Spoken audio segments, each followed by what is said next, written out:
Okay, so as you heard, this will be recorded, so we have to let everybody know that. Oh, it's supposed to leave that open just so. Yeah, I'll leave it that way.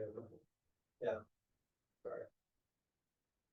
So this meeting is recorded. This is Carpinteria GSA listing session number 1 for well registration and metering program policy. We're going to go through the slides. We're not going to go. There are more slides in, I believe, in your packet, and Daniel's printing out more than we're going to be able to cover today. So we have 3 sessions total scheduled. So anything we don't cover today, we'll cover in the next one or the next one after that. The intent of the meetings are for us to get feedback on some of the issues that we're working on as part of the policy. Ultimately, the policy is as I said, a well registration and a metering well metering program. The purpose of this policy will be for us to be able to better understand what the pumping values are in the basin. We'll use that data for the billing which you receive currently on your tax bill, and that is based on estimated pumping. And we've received feedback over probably the last year about that method not being perfect, which it isn't. Certainly, when you estimate things, you have to make assumptions, and so some of those assumptions folks are not that happy with. And so the feedback we received early on was ultimately the growers want to see, the stakeholders want to see a meter program that can accurately reflect how much is being pumped by each person, and that data would be used to collect fees.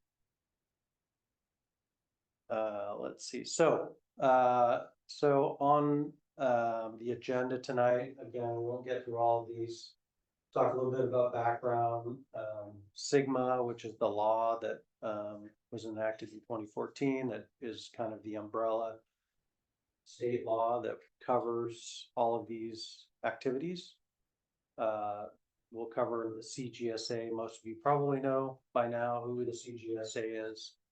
And then we'll talk a little bit about, as I talked about a second ago, a little bit about the past and current cost service methods. And then we'll turn to the topics and questions. And really the second portion is what we're looking to collect more feedback on. And in particular, we think we can get through the first 3 items, which is policy and implementation timeline, well registration requirements, and well metering requirements. So tonight we have an hour, and so we're going to go through these slides. We're going to hold off on any comments until the end, and then we'll take comments in sort of an orderly fashion. We are recording this. We also have a note taker online that will be taking notes. So we'll try to capture all of the comments that you have. If you have a clarifying question, that's fine too. You can always go back to a slide and review that and make clear something that was unclear. Again, topics and questions for policy consideration tonight. We'll cover the first 3 that are bolded. All right, so Sigma. So if you don't know what Sigma is by now, it's been around since 2014. It was a state law enacted by Governor Jerry Brown. And what it does, it requires local agencies to form groundwater sustainability agencies for high and medium priority basins as ranked by the Department of Water Resources. And the ranking of basins was an exercise that occurred between 2012 and 2014. Initially, the Department of Water Resources had some errors in their data, and when they ranked Carpinteria, it was actually ranked a very low basin. But once they updated their data in 2018, I believe it was, they realized that actually it's a high priority basin. And the priority is how dependent is the valley or the location on groundwater. So Carpinteria we're fairly dependent both on the agricultural and the non-agricultural sectors. As it said, Carpenter Basin was reprioritized as high priority in 2019.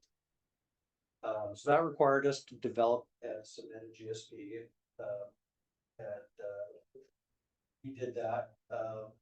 Ultimate goal of this act is to achieve sustainable management in 20 years. So 20 years from the point at which the groundwater sustainability plan was completed. So this is a little schedule. So for those of you who are coming in a little bit late, please sign the sign-in sheet. And I'll just say this for your benefit, Tony. This meeting is being recorded.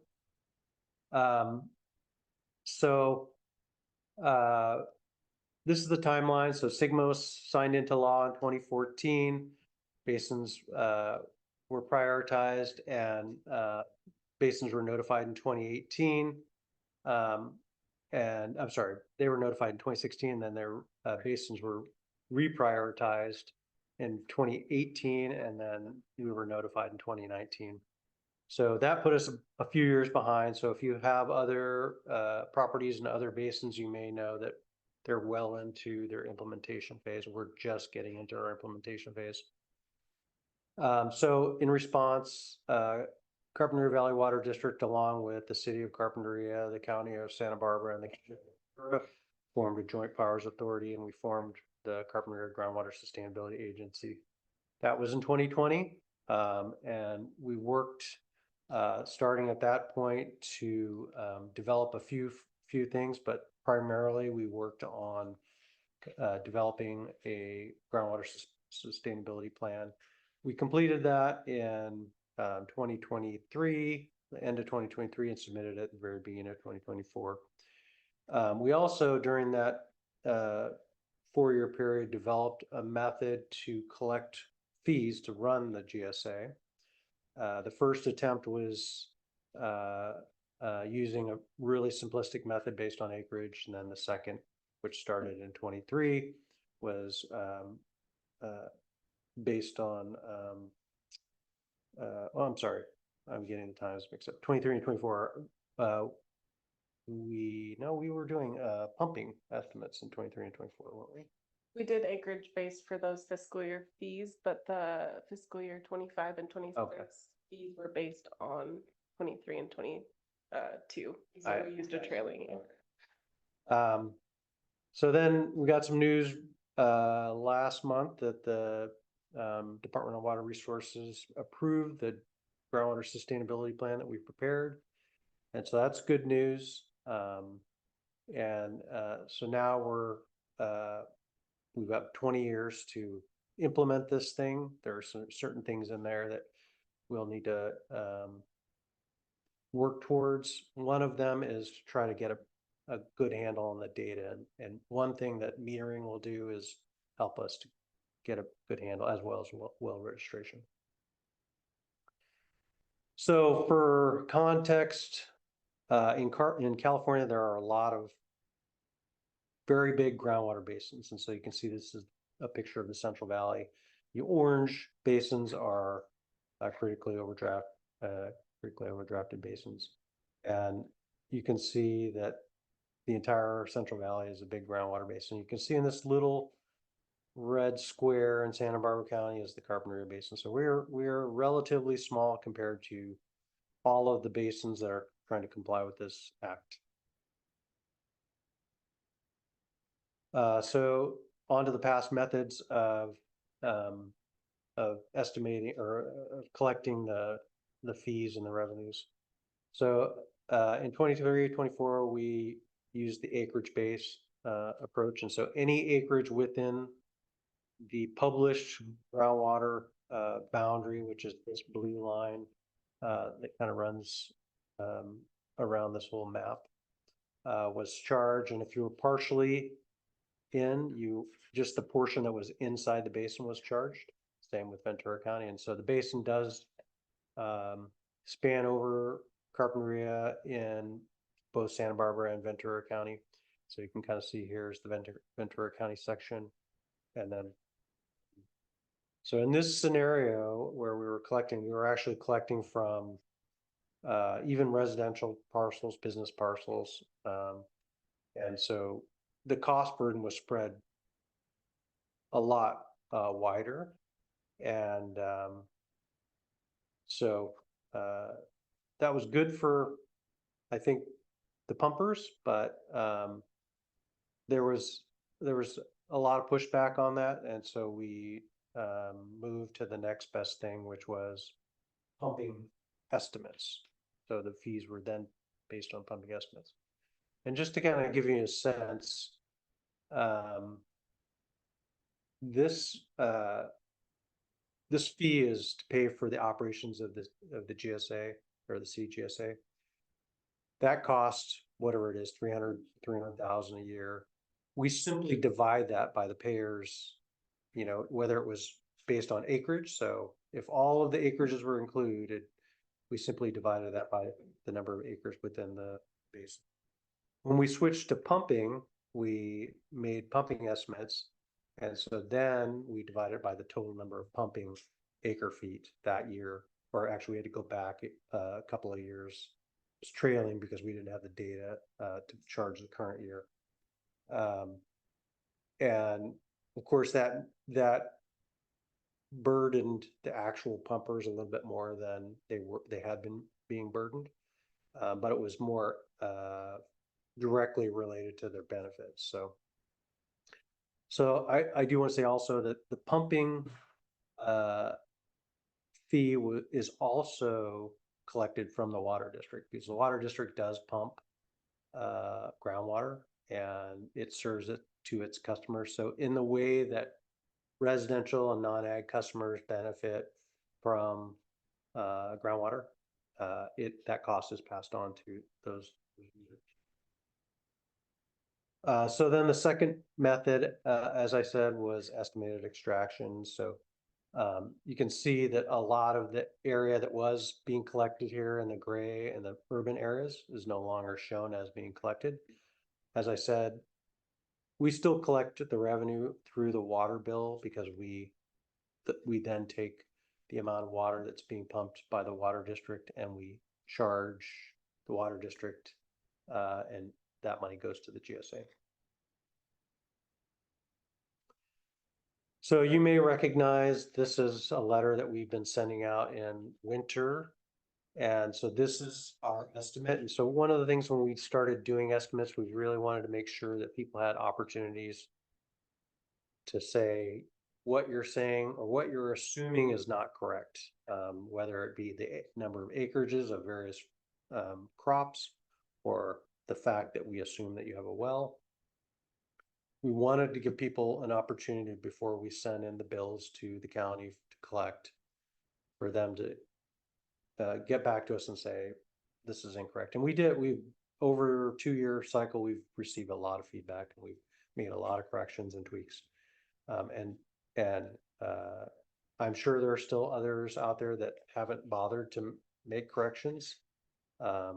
And we'll probably have to do this for 1 more year before we get the metering program in. So if you haven't seen this letter, then let us know. If you have seen this letter and just haven't bothered to fill it out, it's important to look at it and fill it out, or not fill it out, but make comments if it's not correct. So I'm going to hand it over to Mel here. She's going to take it the rest of the way. Okay, so fortunately for the Carpinteria GSA, we don't have to reinvent the wheel. There are other local groundwater management agencies that have metering programs in place for several decades.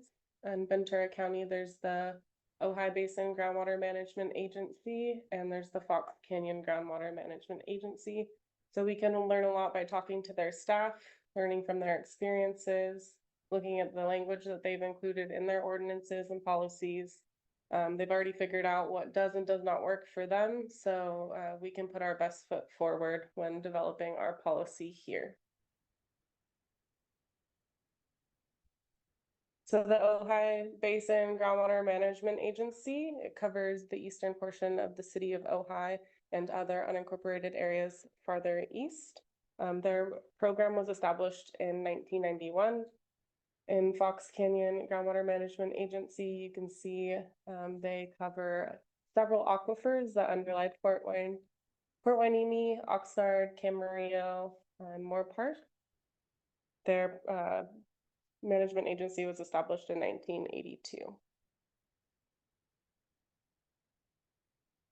At the December 11th board meeting, I presented this tentative implementation timeline to the CGSA Board of Directors.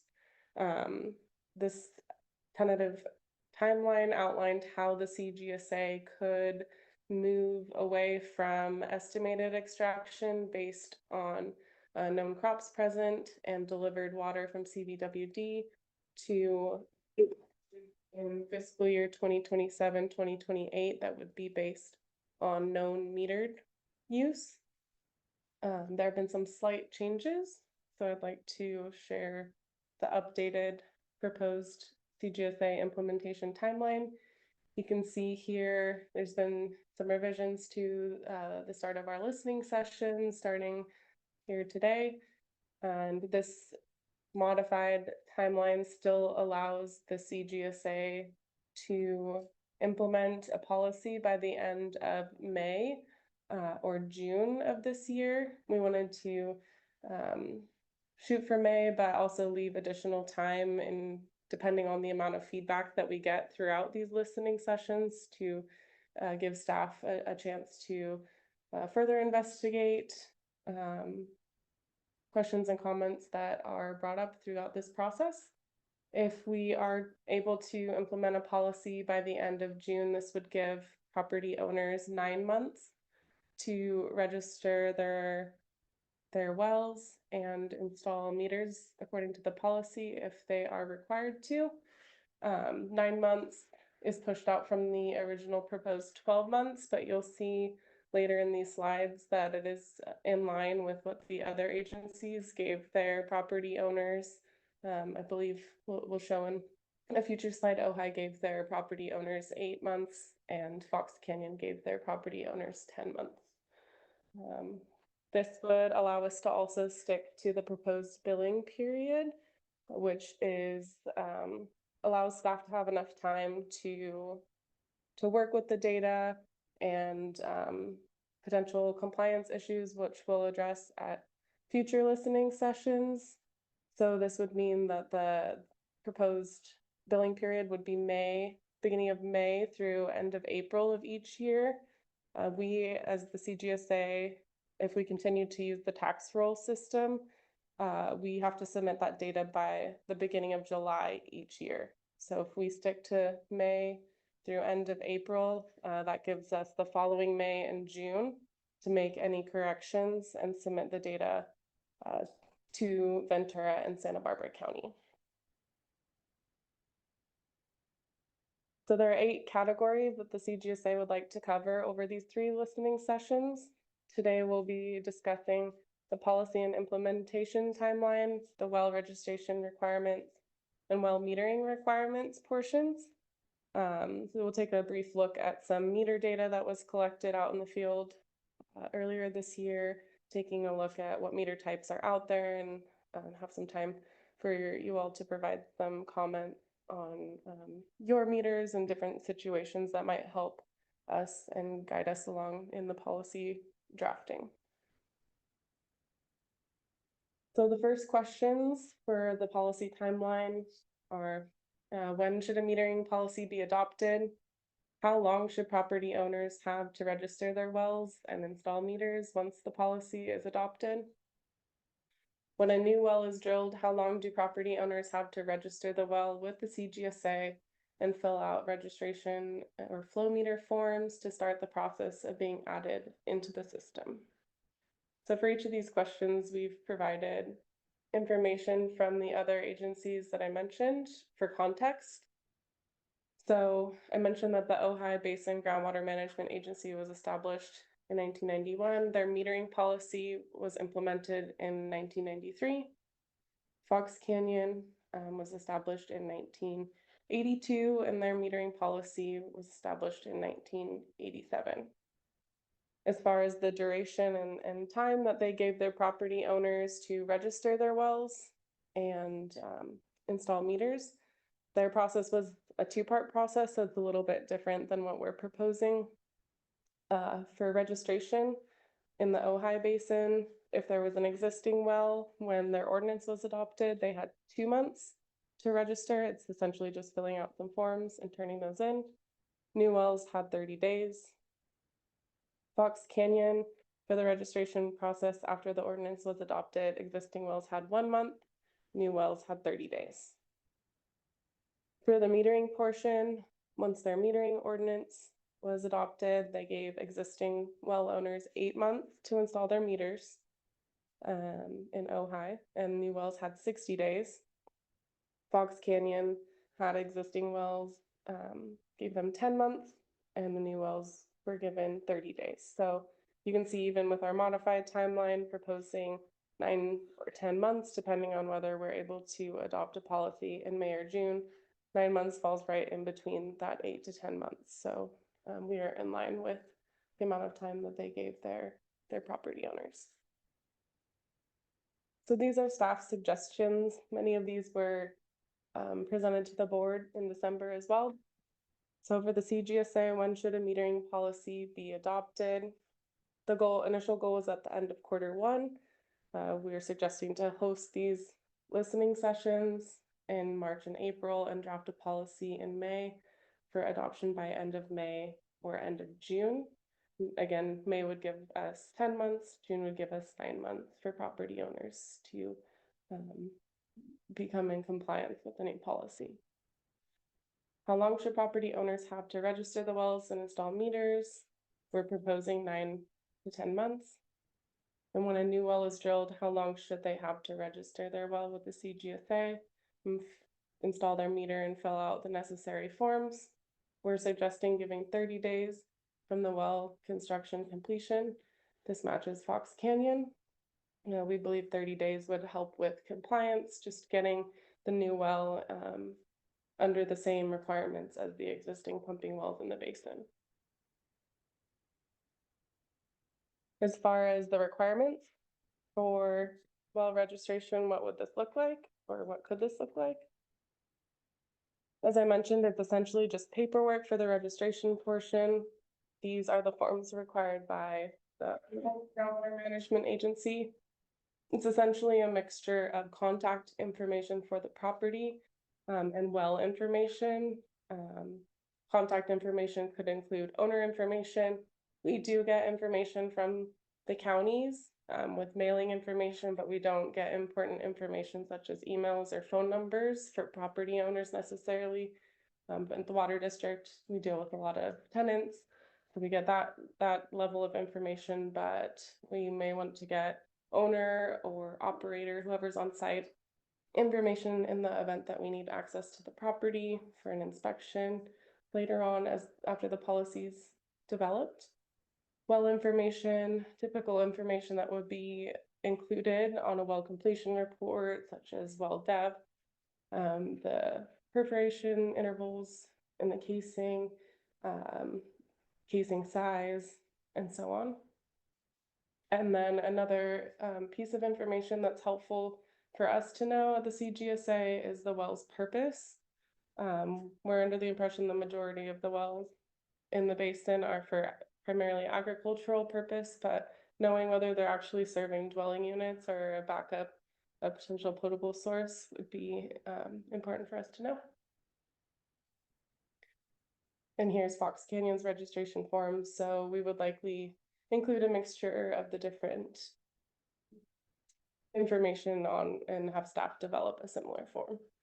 So staff suggests to develop a form that contains the following information, including but not limited to contact information and well information. This makes sure that we're talking about the same well and data point in our system. Commonly, the wells are referred to by their state well numbers. That would be the identifying information. For the well metering requirements, the proposed questions that would need to be answered in order to develop the policy are: how many meters should be monitored by the CGSA at each well? Should private meters require accuracy testing, and if so, to what standard? So again, context from the other agencies. In both Ojai and Fox Canyon Groundwater Management Agency, they monitor 1 meter per well. They do allow sub-meters, but they're not monitored. So we do know of many wells in the Carpinteria Valley that have sharing agreements. So for our sake, on the next slide, you'll see we're proposing 1 meter per well as well, but the well owner could install sub-meters downstream and monitor those for distribution of fees. As far as the accuracy testing, both agencies do require accuracy testing to plus or minus 5%. In Ojai, there's a little bit more complex. They have different requirements based on the meter size installed at the wellhead. So 1.5 inch and larger meters have to have their meters tested every 2 years. Smaller meters, 3/4 and 1 inch, they have to have their meters tested every 5 years. Fox Canyon, regardless of the size, requires meter accuracy testing every 3 years. As I mentioned, staff is suggesting to have 1 meter per well with the fees billed to the APN of the parcel that the well resides on. Sub-meters would be permitted but not monitored. But if the property owner wishes to install sub-meters, that would allow for internally being able to share the cost. It would show up on one person's tax bill. They could see the total of the fee and then figure out how to distribute that amongst the shared users. And as far as the accuracy testing, we're suggesting to use plus or minus 5% every 3 years, like Fox Canyon, just have it the same across the board, and not have different requirements based on the meter size present. It would be easier for enforcement and staff time.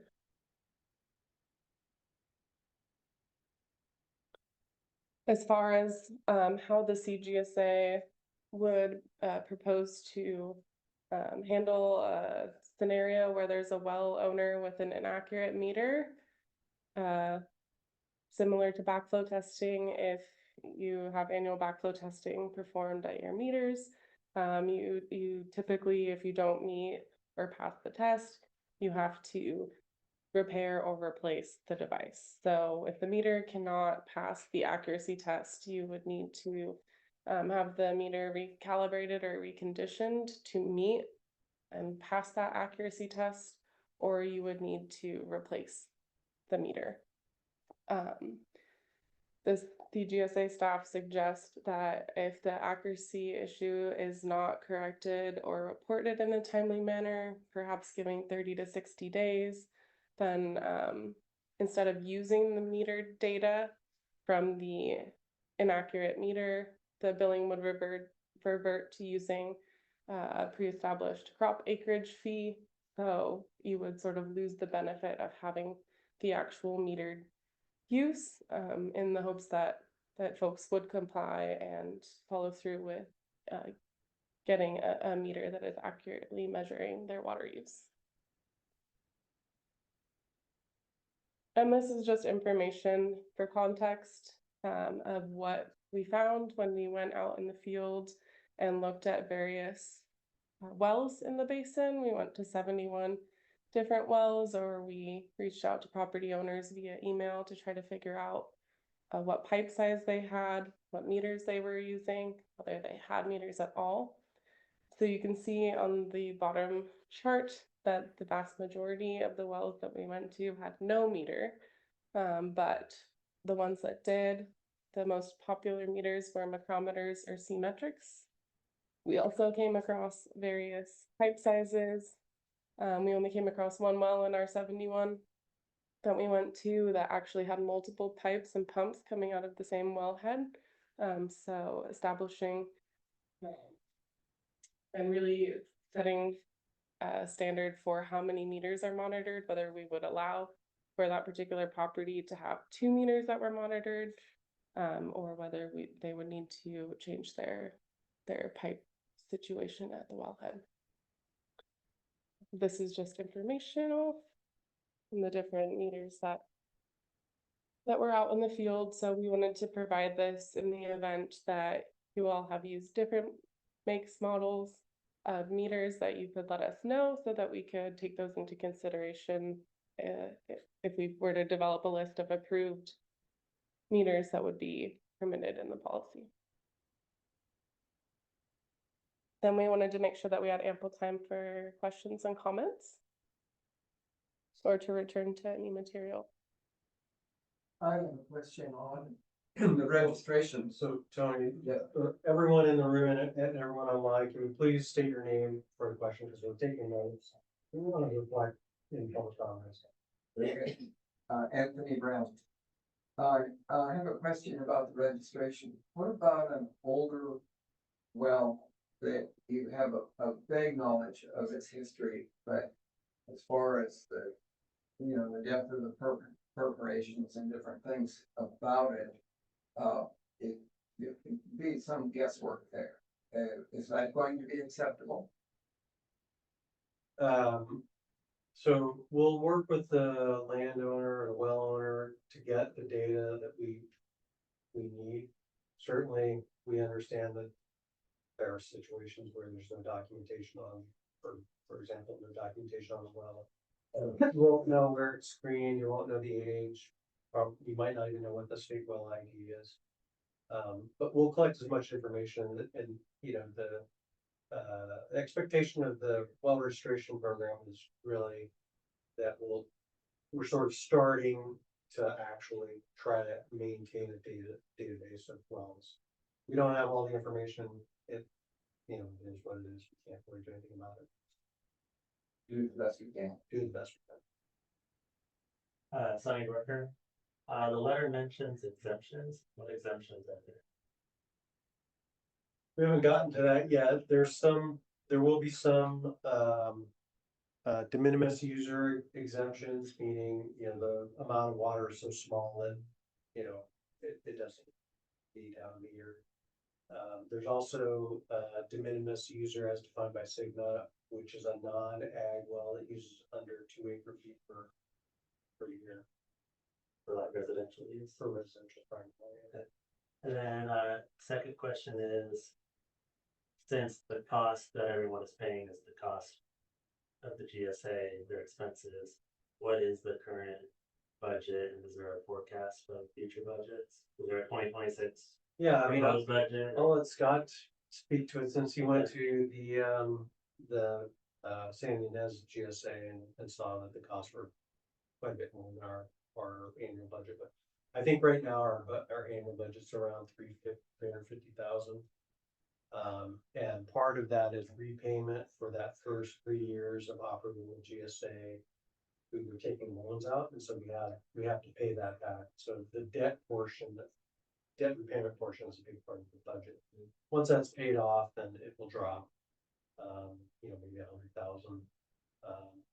And so we're trying to keep it lean and, make sure that we're able to operate sustainably, just like trying to operate the basin sustainably.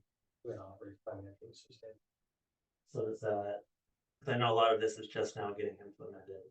Aren't the costs going to go up as it's implemented? Depends on how, depends on what is implemented. So the point at which the GSP is at right now is we have to rank what projects and management action we plan to take to make the basin sustainable. Some of that's going to depend on whether we move forward with a project called the CAP project, which is a water supply project, but it will have a lot of benefits. We also are working on exploring groundwater banking in the basin. So Carpenter Valley Water District may be interested in banking water in the basin at a cost. And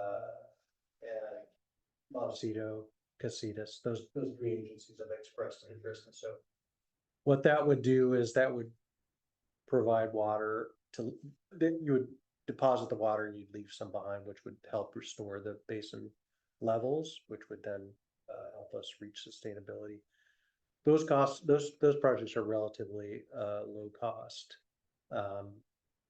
and pay for themselves. It's when we get into other things like, okay, we have to build a water barrier at the coast, that those costs would drive up the cost to operate the basin and implement the GSP. So for the foreseeable future, then the costs are expected to stay around that 250, 350. Yeah, I mean, I think, we have 20 years to implement, so I can't tell you what it'll look like in probably 7 years, but I could tell you in the next 3 years, it's gonna look very similar to what we're charging now.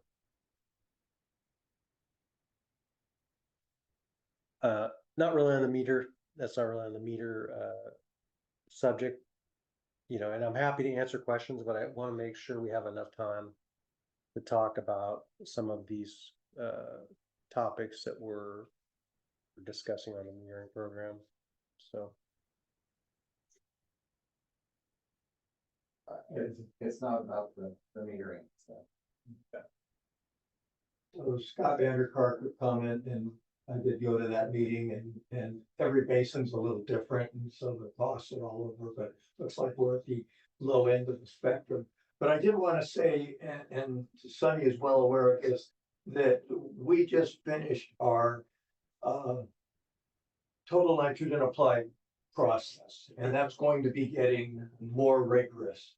And that means having a third party come out and do well samples. And it sure would be nice if these costs could be combined. If they're gonna be coming out and doing a nitrogen test on the well, if somehow this could be integrated into that so that we're not paying as much and having to deal with so many groups. And I think going forward, that will become even more and more important. And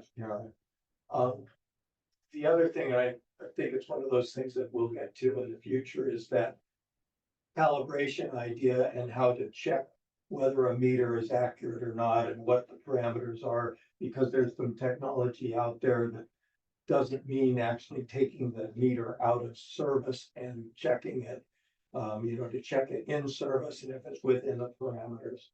The other thing in your presentation, Danielle, that idea that if a meter isn't working, you give a certain number of days, but if in fact the crop acreage use is less than the use they're turning in, let them keep going. So that might be, and that's a penalty in itself.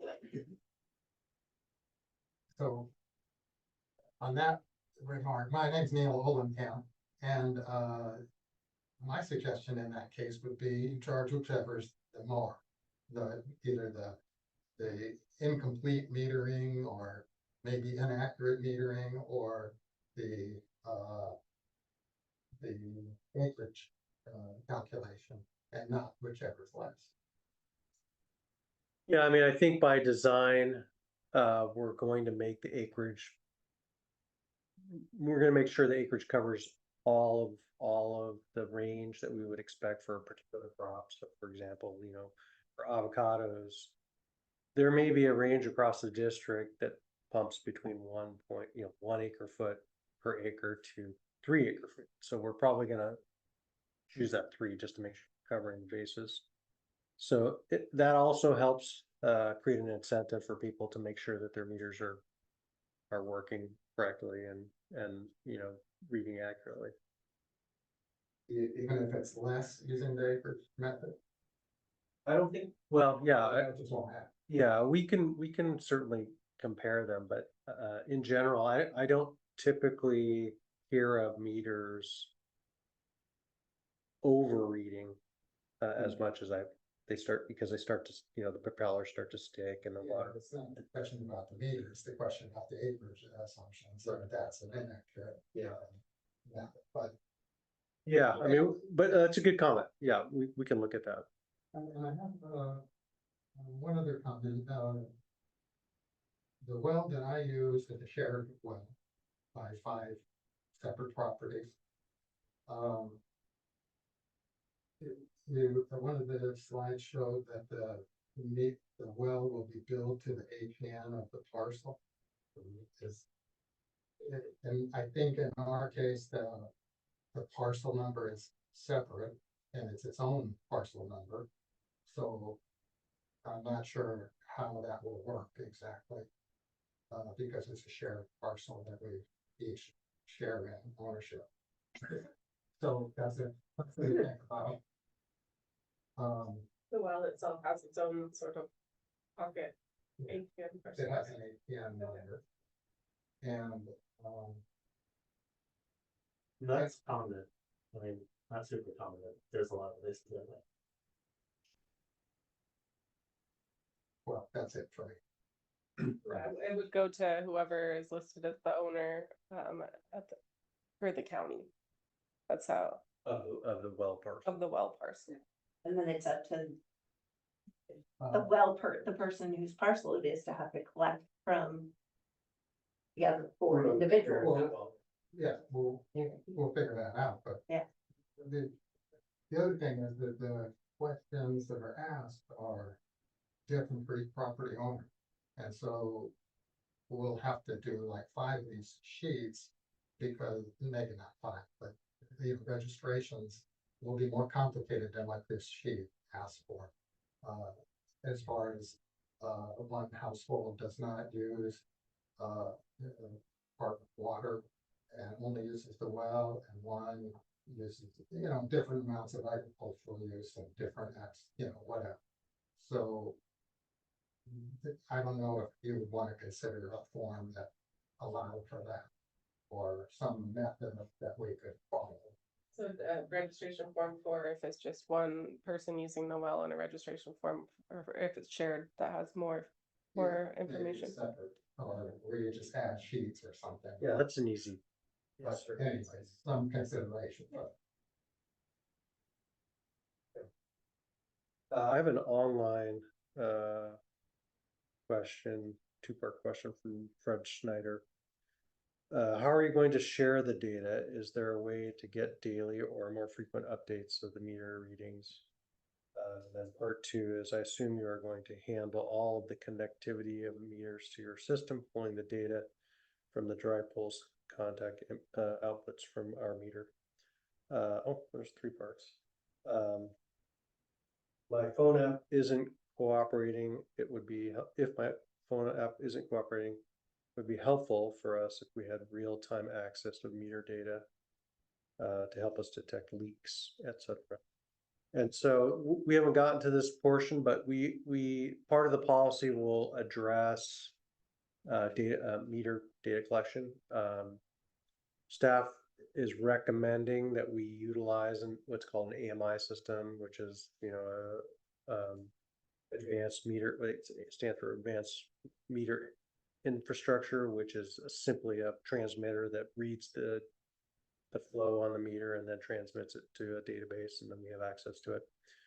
The system we use, called Beacon, it essentially is a collector transmitter that collects the data, and it can collect data from a number of different meter brands, and it sends it back to our database, and then it's delivered to the customers. So customers will actually have both an app and a website that they can go to see what their pumping is actually doing and looking like. And so it is a tool that is beneficial to you, that you can understand kind of, how you're using water, if that's your only source, or in water district meters, if you have one of those and you're using that as well, has the same system, so you can log on and see what your meter, your district meter, your water district meter is doing, and your well. So.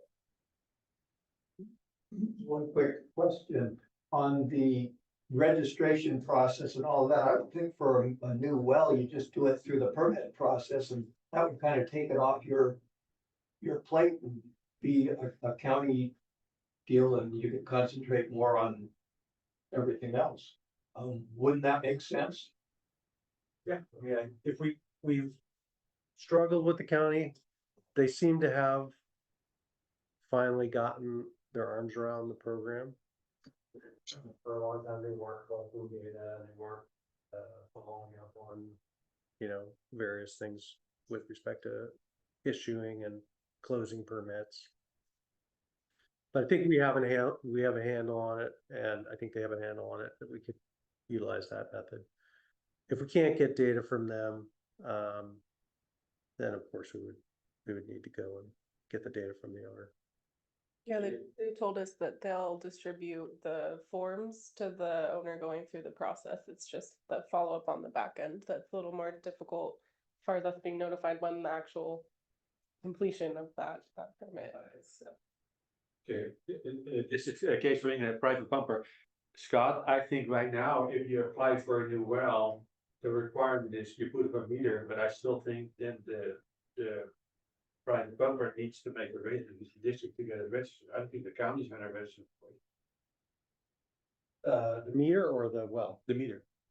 I mean, you're not gonna get a well permit unless you agree to. Yeah, so all we need, I think what Scott's probably saying is all we need is the notification that there's a new well, and then we can get the registration portion from the information from the county if it's available.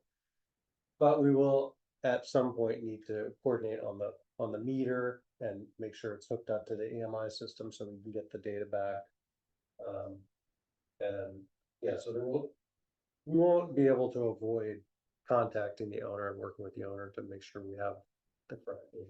Yeah, the way that usually works is, Edison won't turn on the power until, all the boxes are checked. So you got a pretty big hammer over them. But then as far as the data collection, then that would all start coming directly to you.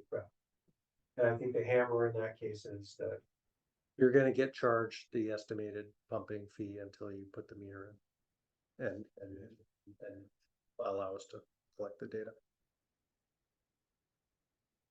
Actually, Bob, one more question. How does everybody feel about installing transmitters and being ion water compatible, like the system we're using right now on our water meters? It's already operating very nicely by the district. How do you guys feel about having the same for your water well? I mean, it really gives you accurate information. And Bob, tell me, how many of our ag meters are using ion water right now? Ballpark, do you know? Yeah, I think maybe 60 to 70, about 400. Right, so there's good information available for all growers, but only that's what I think less than 20% I believe are using. Yeah, and that's typical of these, we have, I think we're 18%. Right, now, yeah. plus additional, The problem I see is those of us with existing meters that may or may not be compatible to the beacon system or something like that. And again, back to technology, a simple photograph, it has the date on it and everything. It's a once a year charge that's going on our property tax anyway, right? So it's not, I don't see as long as the meter is calibrated at whatever interval is required. A once or twice a year photo sent in that has the date and the numbers on the meter seems like a pretty good way to get started. If the other system, the transmission system, is not compatible or easy or too expensive or something. Yeah, I mean, I think it's compatible with most of the meters that we showed, but yeah, again, there may need to be modification, like a lot of meters that are not electronic will need to have a little disc that goes in between the head of the meter to read basically called an encoder to read the dials. How many wells are there estimated in the basin? believe we have record for about 400. Not, we'll talk about well status and location at a future listening session. In 2002, they did a well survey trying to locate all of them. It's data from DWR, USGS. Not all of the wells have been found, so that's something that we'll be talking about in the future, what to do if there's record, and either the property owner responds to the registration paperwork saying, I don't know where this well is. I've personally gone out to properties and found well casings with metal detectors, but not everybody knows when they move onto a property about abandoned wells. But I believe that there's between 100 and 200 active wells. That's my current. From Lynn Frary, who's going to burden the cost of the AMI systems? I think currently the GSA is looking at supplying those. And the cost of maintaining the system is already in place. The water district pays for it, so there'd be no cost. But not the installation of the meter, that's up to the well owner then? Yeah, that's up to the well owner, and there are grants at the county. The county water agency is offering $500 grants for installation of meters on existing wells, so. Are you gonna do like any test samples? Are you gonna pick some wells and do a little test sample? Just try out what you think you're gonna do? Test for, Well, you know, you're gonna test and see, okay, you know, how is the system working? How is it responding back to your software and whatever? I mean, yeah. that's a good point. We talked a little bit about that. It's definitely something we could do early on, is, select a handful of wells and see if we can make sure we can get it working. I'm pretty confident we can get it to work, but it works already with our water district meters, so I can't think of a reason why it wouldn't work on wells. But we can certainly consider that. In this case, just a thought, 400 wells, if the GSA would pay for the meters at $2,000, that's $800,000. At $3,000, it's $1,200,000. That would be paid for by the GSA. So you really, it's one basket or the others. You can have it either way. The GSA doesn't have a magic pot of money. Right, that's the point. We gotta raise the rates, that's all. So Many people already have them though. So you're suggesting that the meter installation is about $200? it varies on the meter size, yeah, so it's. Yeah, Scott, you just installed a few of them, right? Right, and I think it came to about $1,000 for each one with the purchase of the meter and then the installation cost. Doing that ourselves. It's plumbing parts and stuff, Those were mechanicals or digital? mechanical. Just, my brother installed a new well, a drilled a well about 5 years ago, and Ben from Cascade drilled a well, but on his own, he had to put a meter in because to get the permit. Ben put in Symmetrics, and again, I mean, they're not the cheapest, but everybody, and I'm talking about a private pumper here, everybody needs to decide for himself, but there are accurate meters out there that might cost a little more, but that doesn't mean that you don't have to calibrate it for 5 or 10 years. So, you gotta take all sides of this, and I think Connor might be on this call, but his family has a 6-inch meter on their well in Santa Paula. And it's been there for 5 years, it's Symmetrics, and it was just, Edison did a pump test, and it's still 99% accurate after 5 years. So, you all gotta decide yourself where you're gonna spend money. Yeah. And again, I'm not promoting Symmetric, but I'm just letting you know that's.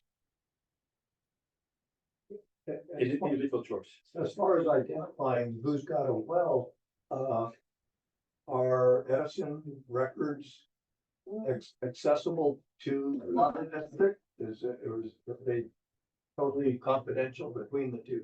Yeah, we don't have access to Edison's records, no. And Yeah. I believe we have asked him, yeah. I can see the confidentiality problem, but it sure would be a nice, easy way to find out. 'Cause there aren't very many other ways to run a well. Well, I guess it's solar these days, so yeah, I guess. we feel relatively, so two parts of that. So the policy is a force of law. So we're notifying everyone who has a well, they need to register it with the GSA. The second part of that is we've been working in this basin on wells and doing surveys, going, boots on the ground kind of, surveys where we go out into the middle of an avocado grove and look for a well that's been recorded on an old USGS map.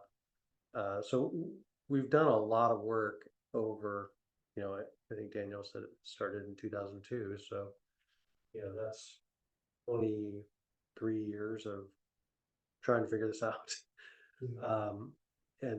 And we also have been doing what's called the land use study, which is looking at crops and saying, okay, there's a bunch of crops here and no water is coming from any meters that the district has. So that water has to come from somewhere. It's either being shared across a property line or there's a well that we don't know about. And so we've had those situations over and over and over, and we've done the work to resolve those questions. And I would be surprised if we haven't found, more than 90% of the wells out there. Yeah, well, one of the reasons I raise the issue is just in my small orbit of neighbors, I know two instances where they were billed for groundwater and they didn't have a well. So it makes me question some of the assumptions, and I think that's what this will get us to. It'll clear up some of the misinformation and assumptions that are out there, and that's why I think it's really important for growers to participate. Yeah, just for your information, we erred on that side. In other words, we said if we don't know if there's, whether we know or not whether there's a well, if our analysis shows that they seem to be getting more water than we expect them to, or they seem to be using more water than we expect them to, then they must have a well. So we erred on that side, and that's why we sent out the letters saying this is our assumption.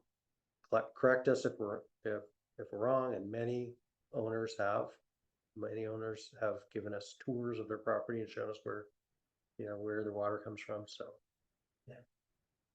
Yeah, when we were doing that, that was a decision that we had to make because of the instances, as you mentioned, with shared property owners. If you're only looking where the well resides, you would miss out on, I think there's at least 5 or 6 well sharing agreements that we're aware of in the basin, anywhere between 2 and 15 sharing wells.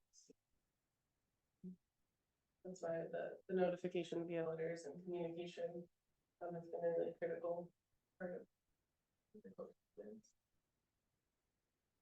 I have one last question, but I think I've answered it from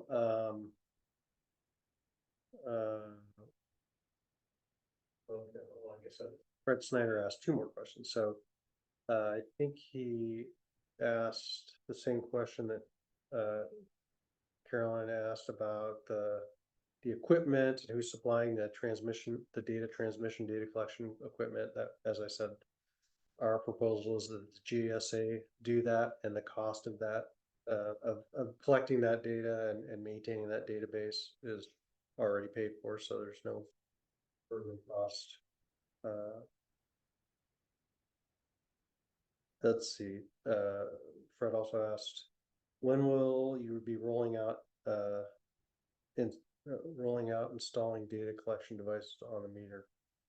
I think as soon as We have the policy in place, we can do it, so if there's existing meters out there that are already on wells and someone wants us to come out and, put on, data collector, data transmitter, we can do that as soon as the policy's in place.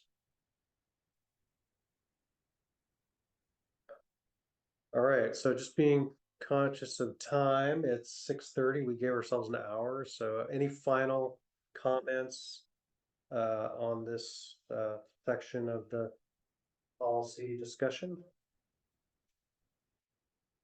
All right, any more online?